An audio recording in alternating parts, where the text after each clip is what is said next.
Hello, everyone, and welcome to our story time today. I hope you're sitting comfortably because I want to take you to a place that's a little magical, a little mysterious, and very green. Today's adventure is called The Language of the Greenery, Plants Talking Meeting. Close your eyes for a moment and imagine a world where plants talk, whisper, and laugh together in their own special, secret ways. Ready? Well, let's begin. Long, long ago, but also maybe not so long ago, there was a small town called Fernville. This town was famous for being one of the greenest places you could imagine. The streets were lined with trees so tall they tickled the clouds. Every garden was bursting with flowers, vines, and even mossy rocks with soft patches to sit on. At the center of Fernville stood the oldest and grandest park, called Green Hill Park, and it was here that the most amazing thing happened once each year. On the very first night of summer, when the moon shone high and bright, Green Hill Park changed in a way that only the plants and a few lucky humans knew about. When people were sleeping, the park became a gathering place for all the plants. They didn't just stand in their spots and sway in the wind. Oh no, that night was the meeting of the Greenery, a secret event where plants from every corner met to talk together, share their news, and help each other grow. In Fernville lived a girl named Ruby. She had quick brown eyes and always wore clothes with flower patterns. Ruby loved plants more than anything. She spent her days gathering seeds, planting them gently in pots, and singing watering songs. She'd read every book she could find about leaves, roots, and flowers.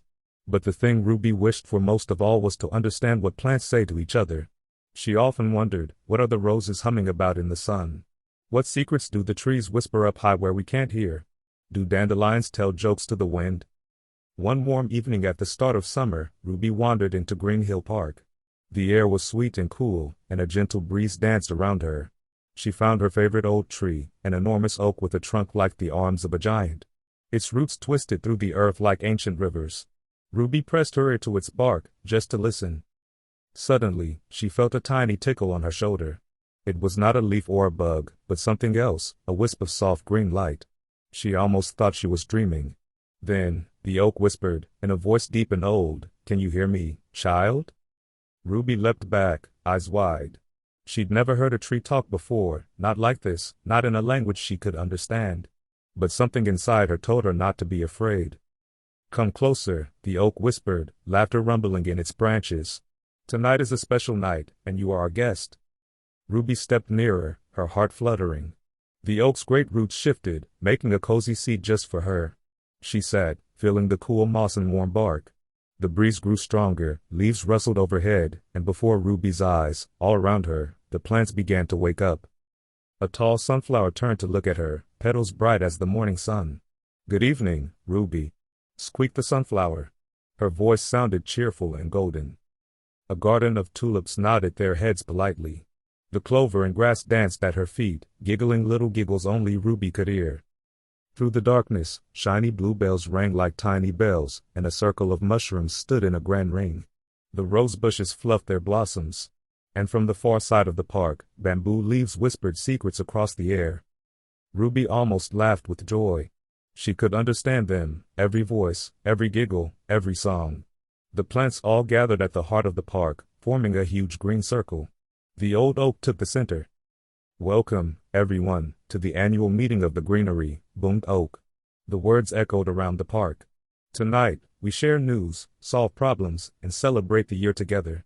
And this year, we have a human guest, Ruby, the friend of growing things." The plants cheered in their own ways. The grass rippled, the sunflowers twisted their stems, and even the prickly cactus waved its spikes with pride. Ruby waved shyly. "I'm so happy to be here," she said. The meeting began. First, the plants shared their news. The apple tree was bursting with juicy fruit and announced, "I have enough apples for every bird, worm, and child in Fernville." The roses showed off their new red blossoms and spoke about the rain that made their petals softer than ever. The willow trees shared stories of the river, of frogs leaping and dragonflies dancing.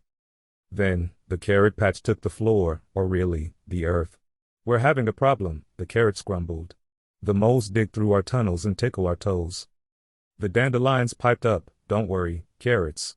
We'll send our seeds to tickle the moles' noses so they don't stay too long." Everyone laughed, knowing even the smallest plants had big ideas.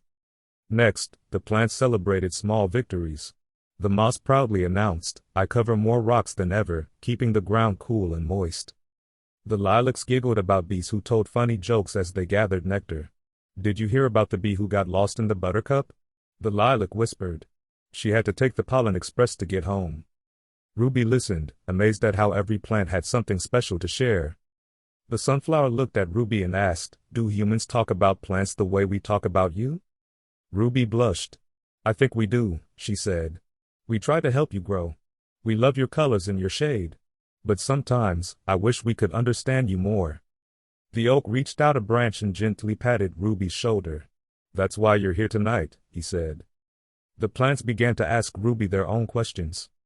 "Do you feel sunlight the way we do?" the ferns asked. Ruby shook her head. "I feel its warmth on my skin, but I can't make food the way you do."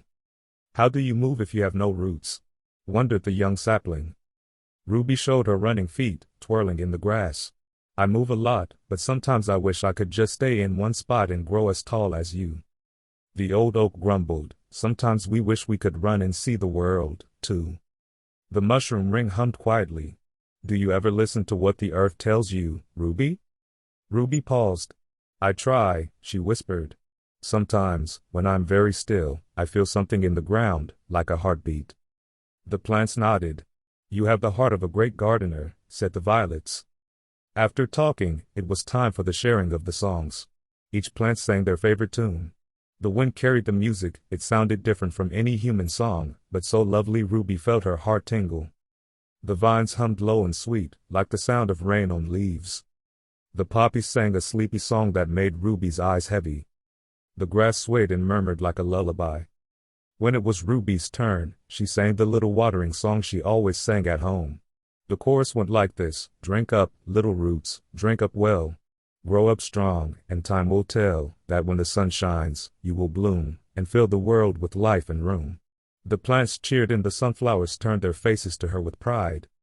After the singing, it was time for the most important part of the meeting, the sharing of secrets.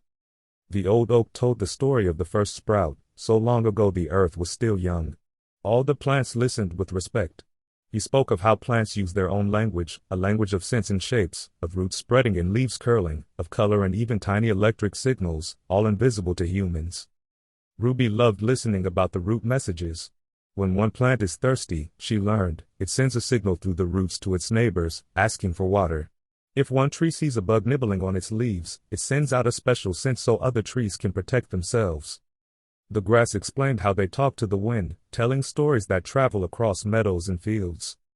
The mushrooms whispered that they are messengers, carrying stories under the ground, connecting trees with messages that pass through their soft white strings that are hidden from sight. Ruby wondered, amazed, how can I learn this language? The oak smiled. You are learning it now, by listening, by caring for plants, and by being kind. The rose added, love is part of our language. When you help us, water us, or just enjoy our beauty, we feel it, and we bloom brighter. Ruby looked around. She had always talked to the flowers in her garden, asking them to grow big and strong, but now she knew they were talking back in their own way. The bamboo waved its leaves, reminding everyone, when you share your stories and feelings, you grow your heart big and wide, just like our groves. As the night grew even deeper, the plants held the contest of growth. Each plant showed how much they had grown since the last year's meeting. The tallest sunflower proud in yellow, the strongest vine tangled all across the old fence, the tiniest moss patch soft as a whisper. Even the shyest seedling showed off its first little leaves. Ruby applauded each one. She noticed that some plants grew tall, some grew wide, some grew colorful, and some were just quietly helpful to everyone else. All kinds of growing mattered. Suddenly, at the edge of the gathering, the prickly old bramble bush began to sniffle. Ruby hurried over. "What's wrong?" she asked gently. "I try to grow flowers, but they are small and a bit tangled. I don't shine like the roses or stand tall like the sunflowers," the bramble said, a little sadly. Ruby knelt beside it. "But you give shelter to birds and berries for everyone to eat. You are important in so many ways." The plants all turned and nodded. The sparrows tweeted from their nests, "We love your branches." The bees buzzed, "Your blossoms are sweet." The bramble bush blushed a deep green. "Thank you," said the bramble. "I'll keep doing my best." The old oak said gently, "Every plant has its own gifts. Some are showy, some are strong, but all are needed. As the meeting of the greenery began to come to an end, the moon rose high and the park glowed with soft silver light. The plants grew quieter, sharing final words of wisdom. The willow said, "Be gentle, bend with the wind, and you will never break." The cactuses said, "Be brave, even when you are in a dry and sandy place." The violets whispered, "Small kindness grows everywhere, just like us." The old oak wrapped a branch softly around Ruby. "Remember," said the oak, "every gardener learns by listening, and every listening heart can become a friend of the greenery. To understand the language of the greenery, you only need to care and be patient." As the dawn broke and the first rays of sun touched the park, Ruby felt the magic fading. The plants returned to their usual stillness. Their voices grew soft and faded into the gentle rustle of leaves once more. Ruby opened her eyes and found herself alone in the quiet park, sitting at the roots of the great oak. It felt almost like a dream, but in her hand, she held a tiny violet bloom. It was a gift from her new friends, proof that the meeting of the greenery had truly happened.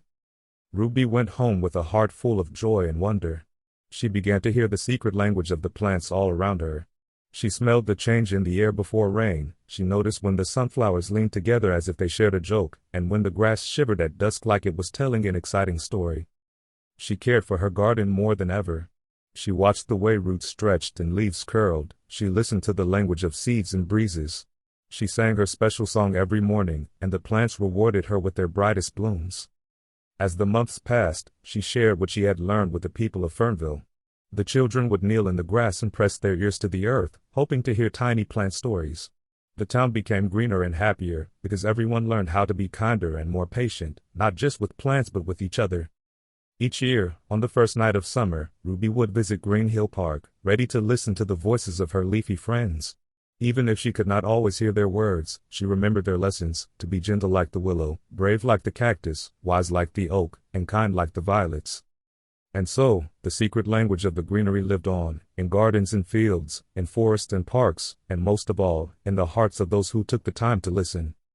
Now, as you finish listening to this story, maybe you will remember to stop and listen next time you are near plants. Maybe you will touch the soft green moss, lie back and watch the trees sway, or gently whisper hello to a flower. Maybe you will sing your own song to your garden. And perhaps, if you listen closely, you too will hear the quiet language of the greenery, the whispers, the laughter, the stories that each leaf and root and flower has to share. Because the world is full of voices, some loud and some soft. The plants' voices are some of the quietest of all, but they have the most beautiful things to say. Thank you for joining me in this story of the secret greenery meeting. Until next time, keep growing, keep listening, and keep your wonder alive. The plants are always talking, they are just waiting for someone like you to hear them. Good night, my friends. May your dreams be full of green things and gentle voices.